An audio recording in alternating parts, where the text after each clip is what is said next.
제일 먼저 서문부터 함께 공부하도록 하겠습니다.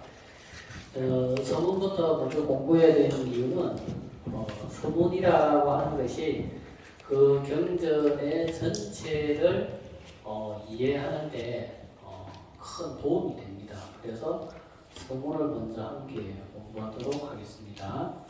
제가 읽으면서 설명을 하도록 하겠습니다. 그리고 필기는 따로 노트에 하지 마시고 그냥 이 경전 교재 바로 하시기 바랍니다. 왜냐하면 노트에 따로 하면 이래 찾아보고 저래 찾아보고 하면 바로 이렇게 이해하는데 어려움이 있습니다. 그래서 바로 이렇게 설명을 써놓고 보면서 바로 이렇게 확인을 하고 바로 봐야 공부하는데 도움이 많이 됩니다. 자, 서문.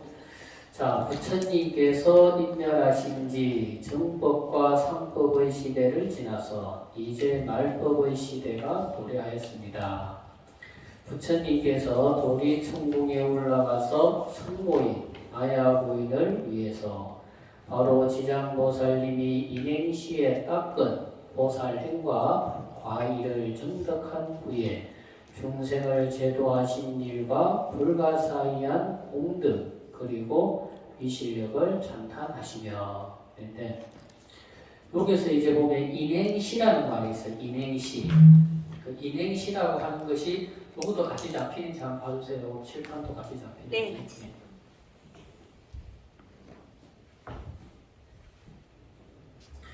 인행시라고 하는 것은 뭐냐면 처음에 시간이 좀 경전이 진행이 좀 천천히 갈 거예요. 왜냐하면 앞에서 먼저 중요한 것들을 알고 난 다음에 알고 나면 뒤에 공부하는데 그만큼 시간이 많이 줄어듭니다. 인행이라는 건 뭐냐면 과거 전생에 수행했던 때 그러니까 우리가 이제 우리가 가장 많이 쓰는 말은 과거 전생 이렇게 이야기하잖아요. 그죠? 과거 전생이라는 말을 쓰는데 이것이 보살 수행을 하는 데 있어서는 과거 인행시 이렇게 해요. 우리 한 개인이 업장을 가지고 이야기할 때는 과거 전생 이렇게 하지만 보살도 수행이나 수행을 하는 데 있어서 과거 전생은 과거 인행시 이래요. 인행시. 그러면 이건 이제 수행을 닦아가는 과정일 때는 인행이라고 그러고 수행이 완성되었을 때는 과행이라고 해요. 과행. 그러니까 인이라는 것은 이렇게 생각하시면 돼요. 싹을 뿌려서 씨앗이 발아해서 자라서 잎이 나오고 싹이 나오고 꽃이 피는 때까지 그걸 인행이라고 그러고 꽃을 피우고 열매를 맺으면 그것을 과라고 해요. 과. 완성되었다라는 거죠. 수행을 닦아서 수행이 이루어지고 완성된 상황을 과라고 해요. 그래서 이제 수행이 완성되고 난 다음에 부처님처럼 중생을 구제하는 그것을 과행이라고 해요. 과행. 그러니까 수행이 완성되고 난 다음에 중생 구제하는 일을 과행 이렇게 이야기하는 거고 수행을 닦아가는 과정일 때는 인행시 이렇게 이야기하는 거예요. 그래서 인행시에 닦았던 그래서 보살행 이렇게 이야기를 하는 겁니다. 그래서 과위라고 하는 것은 과행이라는 말과 똑같다. 결과가 이루어졌을 때 수행을 해서 수행이 완성되었을 때를 과위 이렇게 이야기를 한다는 거죠. 그래서 정덕한 후에 중생을 제도하신 일. 그래서 지장보살님이 보살행을 닦으면서도 중생을 구제했고 또 지장보살님이라고 하는 보살의 과의를 정덕한 이후에도 중생을 제도하시는데 그 불가사의한 공덕과 그리고 지장보살님의 불가사의한 위실력에 대해서 찬탄을 하셨다는 거죠.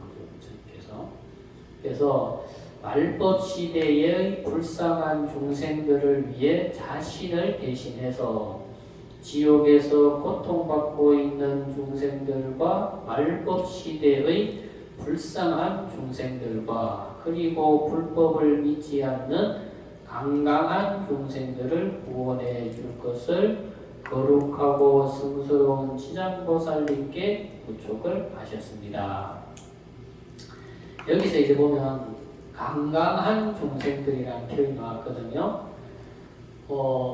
중생은 이제 지장경에서 보면 이제 중생을 표현할 때 유연 중생이라는 말이 있고 강강 중생이라는 말이 있는데, 강강 중생이라는 것은 요즘 말로 하면 고집이 센 사람들, 남의 말도 안 듣고 자기 고집대로 하고, 부처님 말씀이 이랬다 그래도 그때뿐이고, 그러니까 자기 생각, 자기 고집에 갇혀 있는 사람들을 강강 중생들이라고 해요. 그리고 유연 중생이라고 하는 것은 사람은 부드러운데, 사람이 부드럽고 착하고 법 없이 살 것 같은데 문제는 뭐냐? 너무 의지가 나약한 사람들, 그런 사람들을 이제 유연 중생 이렇게 이야기를 합니다. 그래서 지장경은 유연 중생도 구제하는 방법에 대해서 말씀하셨지만 강강한 중생들을 구제하기 위해서 설하신경전으로 보는 것이 더 합당하다. 왜? 정법 시대나 상법 시대의 중생들은 사람들이 기본적으로 착하고 또 순수하고 또 그래서 부처님 말씀을 들으면 믿고 실천하는 사람들이 많아요. 그런데 말세가 되면 아는 것은 아는 거고 실천은 다른 문제라는 거지. 그런 사람들을 이제 전문 용어로 뭐라 그러냐면 서자아자라고 해요. 서자아자. 한번 따라 해볼까요? 서자아자. 서자는 책 서자, 자자는 스스로 자자, 아자는 나자, 그리고 자자는 또 스스로 자자. 이 말이 뭔 말이냐면 책은 책이요, 나는 나다. 책 따로, 나 따로. 그러니까 왜 그런 거 있잖아요, 그죠? 상당한 지식층인데 행동하는 것은 지식과 정반대의 사람들이 많죠. 그죠? 그런 사람들고 뭐라냐면 책은 책이요, 나는 나다. 그러니까 책에 있는 가르침과 나의 삶이 하나로 일치되는 것이 아니고, 책에 있는 가르침은 책에 있는 거는 책에 있는 거고 나는 나대로 산다는 거죠. 그래서 이것을 서자, 아자 이렇게 이야기를 합니다. 그래서 우리가 부처님 말씀을 배우고 공부를 하는 것은 지액일치가 되는 삶을 살기 위해서 우리가 부처님 말씀을 배우고 공부를 하는 거지, 부처님 말씀은 부처님 말씀이고 나는 나대로 살 것 같으면 사실은 공부를 할 필요가 없는 거예요. 그래서 우리가 부처님 말씀을 100가지, 1000가지, 10,000가지를 배우면 100가지, 1000가지, 10,000가지를 다 실천하지 못한다 하더라도 하나라도 겨자씨만 하나라도 실천을 하려고 하는 노력과 의지가 중요한 거예요. 그런 노력과 실천이 있을 때 결과적으로 2개도 되고 3개도 되는 거지, 큰 거 100가지만 바라보고 하려고 그러고 1000가지만 바라보고 하려고 그러면 그 사람은 사소한 1가지도 못하기 때문에 결과적으로 100가지, 1000가지, 10,000가지도 결과적으로 못하게 되는 거죠. 그래서 강강한 중생들의 특징이 서자, 아자적인 중생들이 많다. 그러니까 스님 이야기하면 스님 이야기는 스님 이야기고 나는 나예요. 그러니까 말을 결과적으로 안 듣는다라는 거죠. 그래서 그런 사람들은 이제 강강한 중생들이다, 이렇게 볼 수가 있겠습니다. 넘어가서 말법 시대를 살아가고 있는 우리 중생들은 사회의 근본이라고 할 수 있는 효사상과 그리고 상대를 공경하고 존중하는 모습이 사라지는 것을 보면서 이 시대가 바로 말법 시대임을 알아야 할 것입니다. 그러니까 말법 시대가 가면 효사상이 희미해지고 효사상이 없어진다는 거죠. 그리고 더 나아가서 상대를 공경하고 존중하는 모습도 사라진다는 거예요.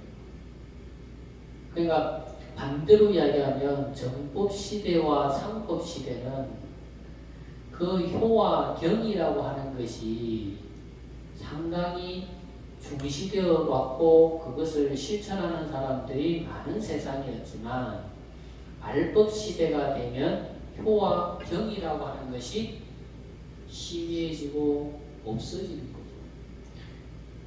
그러니까 물론 사회적인 현상이기 때문에 그런 것도 있지만 사실은 이제 효 이러면 살아생전의 부모에게 효도한다.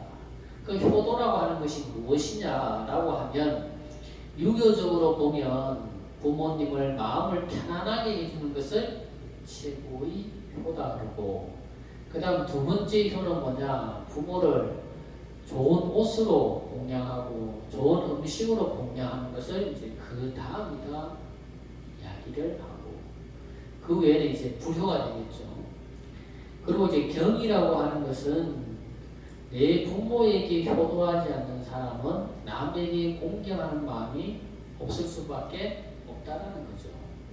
그래서 이 말법 시대가 되면 효사상과 상대를 공경하는 사상이 줄어든다. 이렇게 보시면 돼요.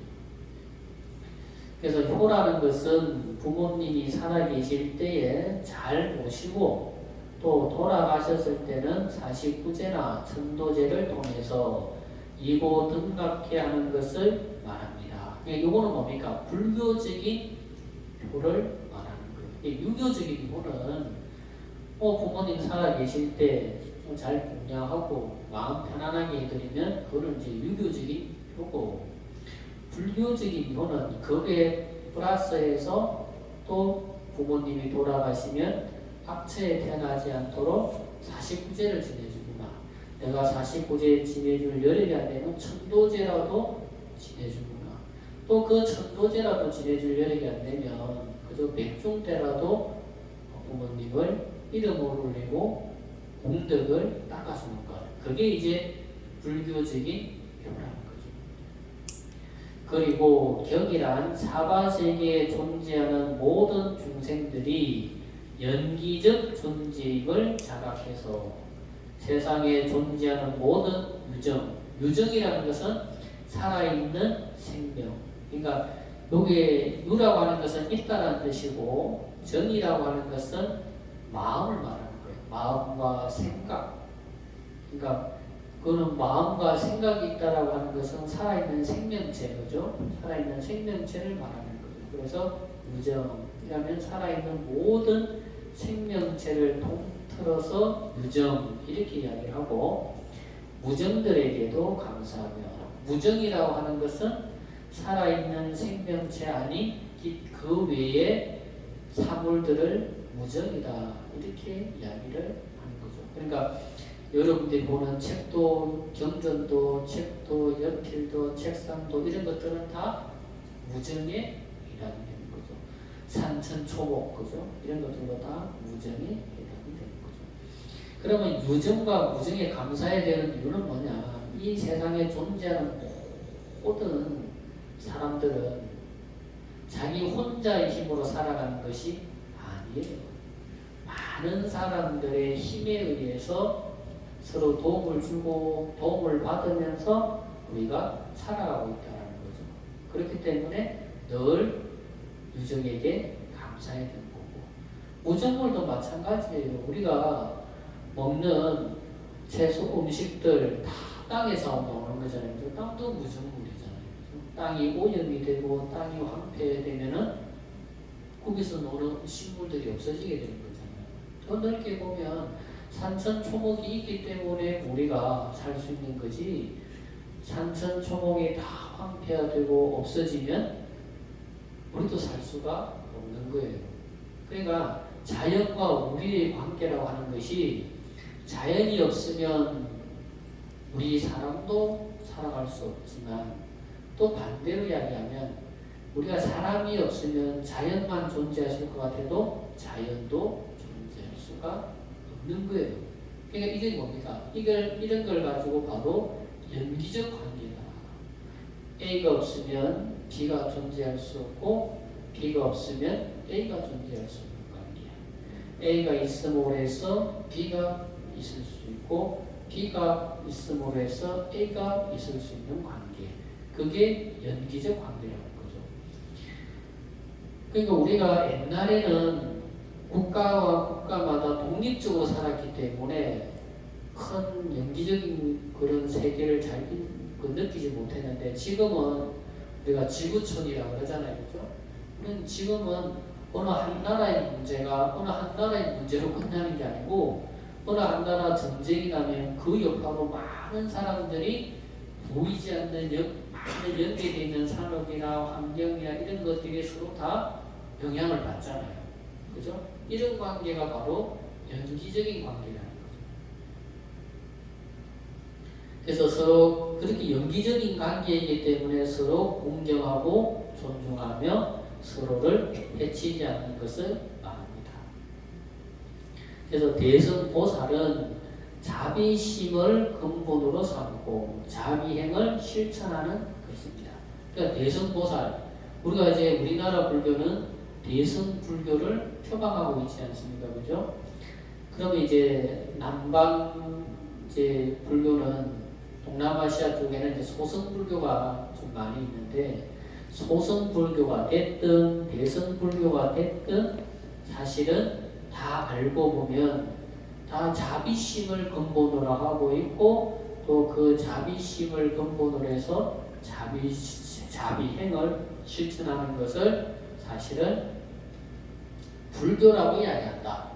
이거 우리가 대승불교라고 이야기하니까 대승불교만 자비심이 있고 자비행이 있다라고 생각할 수가 있는데 그것이 아니고 부처님의 가르침 안에는 기본적으로 자비심과 자비행을 근본으로 한다. 이렇게 보시면 되겠습니다.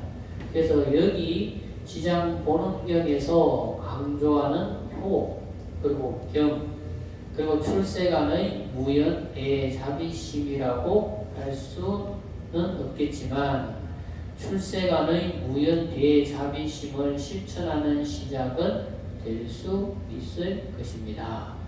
그러니까 효와 경이라고 하는 것은 내 부모에게 효도하는 것을 효라 그러고 경이라고 하는 것은 나와 밀접되어 있는 관계에 있는 사람들에게 존중하고 공경하는 것을 경이라고 한다는 거죠.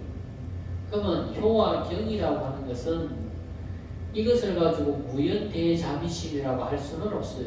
무연대자비심이라고 하는 것은 어떤 의미를 가지고 있냐면 무연대자비심이라고 하는 것은 나와 전혀 무관한 사람들에게도 연민의 정을 가지고 자비의 마음을 가지고 자비행을 실천하는 것, 그게 바로 무연대자비심이거든요. 그러면 효와 경은 내가 아는 사람에 한정되어 있는 거잖아요. 그죠? 그리고 무연대자비심은 나와 무관한 사람에게 한정되어 있는 거니까. 그러면 효와 경이라고 하는 것이 출세가는 무연대자비심이라고 할 수는 없겠죠. 그죠? 그렇지만 출세간의 무연대자비심이라고 하는 것도 결과적으로 효와 경을 실천하는 사람들이 결과적으로 무연대자비심도 실천할 수가 있다. 이렇게 보는 거죠. 그래서 공자님 말씀에 보면 이런 말이 있어요. 지 부모한테 불효하는 사람이 집 밖에 나가서 남을 집 밖에 나가서 내 집안의 어른이 아닌 다른 사람을 공경하지는 않는다. 그러니까 내 부모를 공경할 줄 아는 사람이 나가서도 어르신들을 공경하지 내 부모에게 불효하는 사람이 집 밖에 나가서 다른 어른들을 공경하리라고 볼 수는 없다라는 거죠. 그러니까 효와 경이 아무것도 아닌 것 같지만 이 효와 경을 실천할 때 바로 그 무연대자비심이라는 것도 발동될 수가 있다. 이렇게 보는 거죠. 그래서 논어하기편에서 사람 댐댐이가 부모님에게 효도하고 윗사람을 공경하면서 윗사람을 범하기를 좋아하는 자가 드물고 윗사람을 범하기를 좋아하지 않으면서 난을 일으키기를 좋아하는 자는 없다 라고 말하고 있듯이 자신의 부모님에게 효도하는 자라야 윗사람을 공경할 것이고 윗사람을 공경할 줄 아는 사람이라면 자신의 부모님에게 도료할 사람은 없을 것입니다.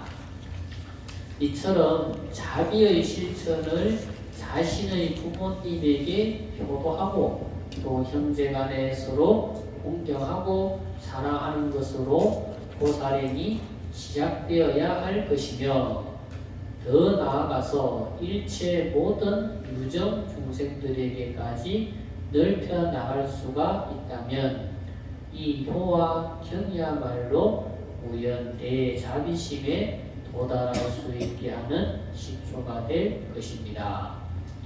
효와 경은 만행의 근본이 되고, 그러니까 효도와 사람을 공경하는 것, 이것은 만행의 근본이 된다. 만행은 뭐냐? 숫자로 표현하니까 만행이라고 했지만 모든 것을 말하는 거죠. 모든 것.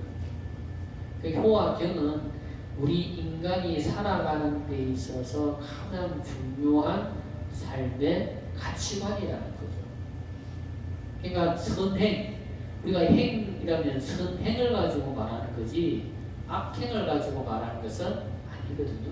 그러니까 효와 경이라고 하는 것은 모든 선행의 근본이 된다. 모든 선행의 근본이 되고 또 만덕의 근원이 되며 또 온갖 공덕의 근원이 되며 또 만복을 짓는 시작이 된다. 숫자를 치니까 많이지만 모든 것을 말하는 거죠. 모든 복을 짓는 시작이 된다. 그래서 부모님이 살아 계실 때에는 부모님에게 효도하고 또 형제간에 서로 공경하고 사랑하며 부모님께서 돌아가신 뒤에는 살아있을 때 못다한 효를 선방 부모님과 조상 영가님들을 위해서 49제나 천도제를 지내주어서 이고 등락해 하고 이어서 우리가 연기적인 존재임을 깨달아서 서로를 공경하고 존중하며 일체 모든 유주무주 고원 영가까지도 함께 천도하는 것을 효와 경을 실천해야 할 것입니다. 그러면 우리가 연기적인 존재로 이렇게 한번 생각을 해보면 여러분들이 있기 때문에 제가 있을 수 있고 또 제가 있기 때문에 지금 이 자리가 있을 수가 있고 또 부처님도 마찬가지입니다. 부처님이 계시기 때문에 우리가 있을 수가 있고 우리가 있기 때문에 부처님이 또 계실 수가 있는 겁니다. 그러면 한 단체가 한 조직이 잘 되려면 이런 서로와 서로의 관계가 이런 유기적이고 연기적인 관계라는 것을 늘 명심해야 되는 거예요. 나는 나대로 당신은 당신대로 이렇게 하면 그 한 조직이나 한 단체가 잘 되기가 어려운 거예요.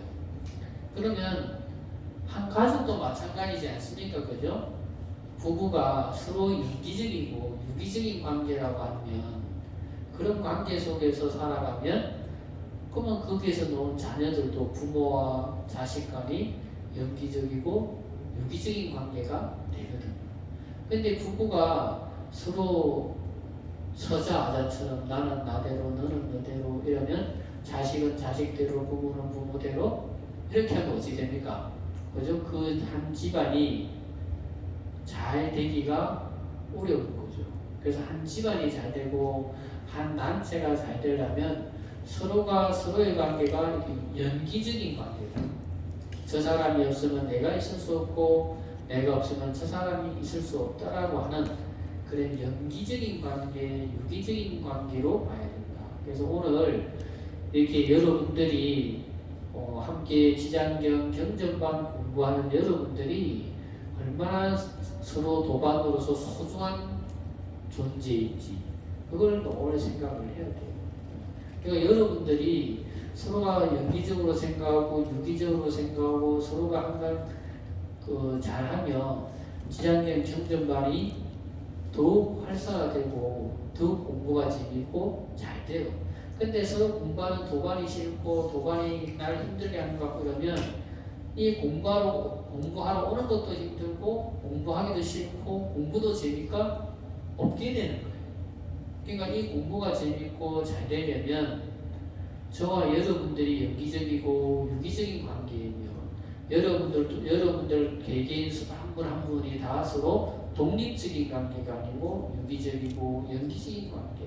그러니까 법계에서 와서는 함께 공동체의 생활을 한다.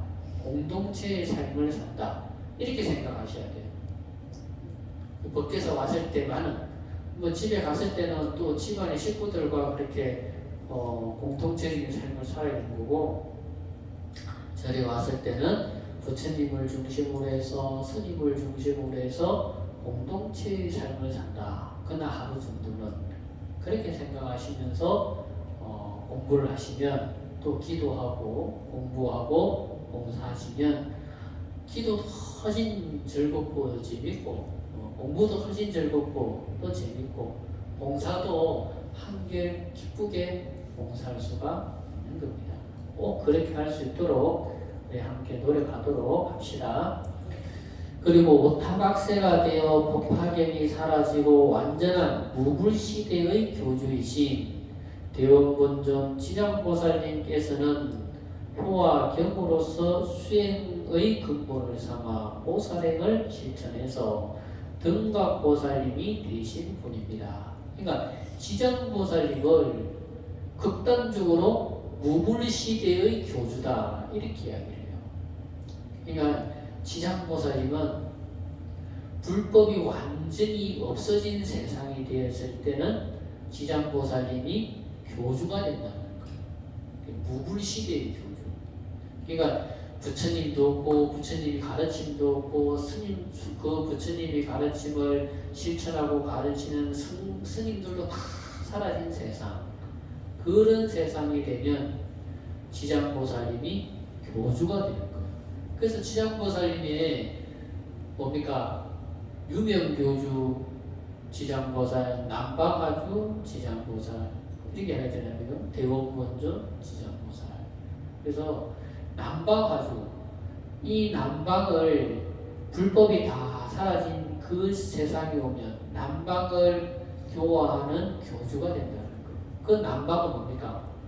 남성부주, 그죠? 우리가 살고 있는 사바세계를 남성부주, 사바세계 또 방위로 지칭하면 남방 이렇게 표현하는 겁니다. 그래서 지장보살님은 무불시대의 교주가 되는 분이고 또 이 지장보살님은 보살행을 실천해서 등각보살님이 되신 분이다 이렇게 이야기해요. 등각보살은 뭐냐면 이 경전에 보면 이제 수행의 과정을 이렇게 설명을 해놓은 경전이 있어요. 그게 이제 화엄경인데 화엄경이 이제 수행의 과정에 대해서 설명하는 경전이 이제 많은 부분을 할애하는 게 화엄경인데 화엄경에서는 보면 수행의 과정을 52위 이래가지고 52가지의 과정으로 가지고 수행의 과정을 설명해 놨어요. 그래서 첫 번째가 이제 십신이라고 해가지고 이제 그러면 이 안에 10가지 믿음이 들어가 있어요. 그래서 믿음에 대해서 과정을 10단계로 설명해 놨어요. 그래서 이걸 총 합치면 십신 이렇게 하고 또 십행이라는 게 있어요. 행은 이제 실천하다는 뜻인데 부처님이 가르침을 요거는 믿음으로 설명했고 요거는 실천으로 설명했어요. 그리고 실천의 과정을 또 10단계로 설명해 놨어요. 그래서 합쳐서 십행이라는 거예요. 그리고 세 번째는 십주라고 그래요. 요거 이제 머물다라는 건데 요것도 불법을 믿고 실천하고 주라는 것은 뭐냐면 거기에 완전히 수행이 완전히 익어서 그 수행과 내가 거의 하나 되는 과정. 하나 되는 과정. 우리가 집에 들어가면 집이 엄청 편하잖아요. 그죠? 내 집 엄청 편하죠. 그러면 그 집을, 우리가 편한 집을, 내가 편하면 그 집에 대해서 아무런 생각을 안 해요. 너무 편안하기 때문에. 근데 불편하면 뭔가 생각이 일어나죠. 그죠? 그렇듯이 수행과 내가 딱 하나가 돼가지고 수행과 내가 완벽하게 하나가 되면 그것은 그 수행에 안주했다고 보는 거예요. 안주했다. 그래서 이걸 또 10단계로 설명해 놨어요. 그래서 10주라고 그래요. 그리고 이제 10태양이라는 게 있어요. 우리가 태양이란 말 들어봤잖아요. 그죠? 해양은 다른 말로 하면 해자향타라고 해요. 한 달에 보면 해자향타. 해자향타. 네. 향타. 이게 뭐냐면 해양이라는 게 뭐냐면 해양을 하는 방법을 또 10가지로 설명해 놨어요. 괜히 10단계로 설명했어요. 그래서 10태양이라고 해요.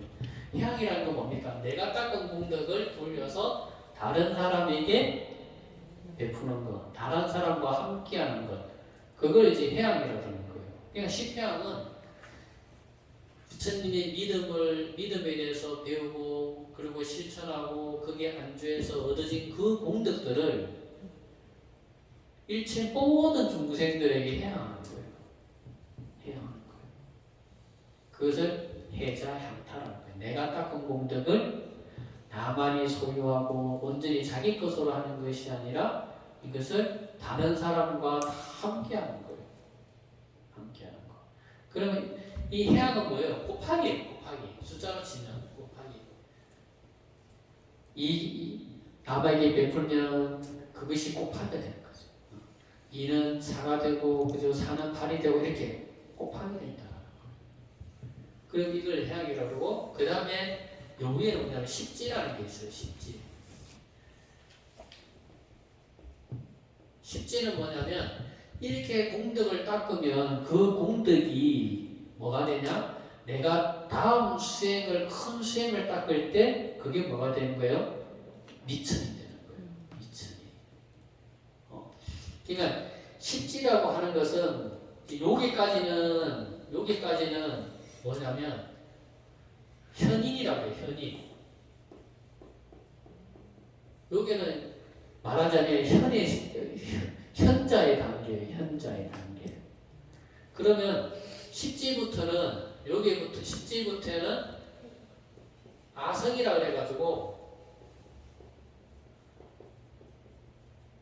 여기도 성인의 경지에 들어가는 자리이지만 완벽한 성인의 경지는 아니기 때문에 아성이라고 해요. 우리가 아성이라고 하는 뭐냐면 성인의 버금가는 것을 우리가 아성이라고 이렇게 이야기를 하거든요. 그래서 십지도 사실은 아자 빼면 여기서부터 성인의 경지에 들어간다고 그래요. 그래서 십향이 왜 필요하겠어요? 내가 그 공덕을 닦아서 다른 사람에게 다 일체 중생들을 위해서 향을 하면 그것이 큰 공덕에 대해서 나한테 돌아와서 그것이 미천이 되어서 십지라고 하는 보살, 이게 여기서부터 완전한 보살지 수행인데 이 보살지 수행을 닦을 때 이것이 밑거름이 된다는 거, 미천이 된다는 거. 그래서 요걸 또 10단계로 나눠놨어요. 이렇게 하면 뭐가 되는 거예요? 이게 50가지가 되는 거죠. 그리고 이 50번째 위에가 뭐냐면 등각이에요. 등각.